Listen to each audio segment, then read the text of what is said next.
যদি ক্ষমতায় যায়। এই জন্য আমি কথা বেশি বাড়াইলাম না, জুমার নামাজের টাইম হয়ে গেছে। আমাদের প্রথম কাজ হবে এই বেড়িবাঁধটা, মানে স্থায়ী বেড়িবাঁধ, একেবারে সেই পশ্চিম থেকে নিয়ে পূর্ব পর্যন্ত, অর্থাৎ নদী ভাঙ্গা আল্লাহর রহমতে চিরতরে বন্ধ করে দিতে হবে। আর বাকি রাস্তাঘাট সহ অনেক কথা তো আছে, সময় নাই শুক্রবার, আপনারা দোয়া করবেন। আমি আবারও বলি, আমি আপনার সন্তান, আমি কোথায় যাবো বলেন? আপনারা আমার যদি দূরে সরাইতে যাবো কোথায়? কারণ সন্তানটি করে ঘুরে ফিরে বাবার কাছে যায়, তাই না? আমি আপনাদের সন্তান। আজকে যদি এই পালেশ্বর পূর্ণারোয় যদি আমি ভোট কম পাই, এই দুঃখ আমার কি দূরে রাখার সুযোগ আছে? কোন সুযোগ নেই।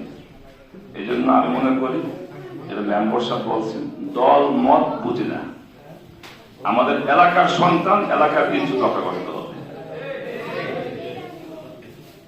কেউ বিএনপি করে, কেউ আওয়ামী লীগ করে, জামাত করে, আরো করতে পারে।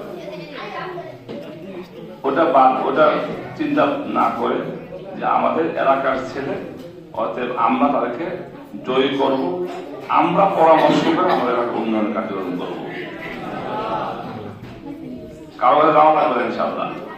আর আমার তো সবসময় দেখবেন, আমি তো বাড়িতে এখানে যাই ডাক দিবেন, এই মাওলানা সাহেব, যারা মুরব্বী, এই মাওলানা সাহেব আসো। এই জন্য আমি আপনাদের কাছে আসলে আমার কান্না আসতেছে, কি বলবো। আর এলাকায় যদি আমার কথা বলতে হয় এভাবে, আজকে পুরা শরীয়তপুরে লক্ষণ ভালো, লক্ষণ ভালো। জানেন লক্ষণ ভালো কেমনে বুঝলেন? আমাদেরকে মানুষ কথা দেয়, যারা আমাদের কথা দেয় এরা মিথ্যা বলে না। কেন বলে না? মিথ্যা মানুষ কোথায় বলে? যারে হুমকি মনে করে যে আমি যদি আরে না বলি আমার ক্ষতি করবো, এই জন্য ভোট না দিলেও কি কয়, হ্যাঁ দিব দিব দিব। আমি তো কারো ক্ষতি করবো না, আমার কেউ ভয় পায় না, হুমকি মনে করে না। অতএব যারা আমাকে বলে যে আপনাকে আমার ভোট দেবো, এটা অন্তর থেকেই বলে। এই জন্য আজকে পালন জাতিরাতে আলহামদুলিল্লাহ লক্ষণ ভালো। গোয়েন্দা রিপোর্ট, সাংবাদিক রিপোর্ট আমাকে সবাই বলতেছে। ইনশাআল্লাহ আপনাদের দোয়া চাই।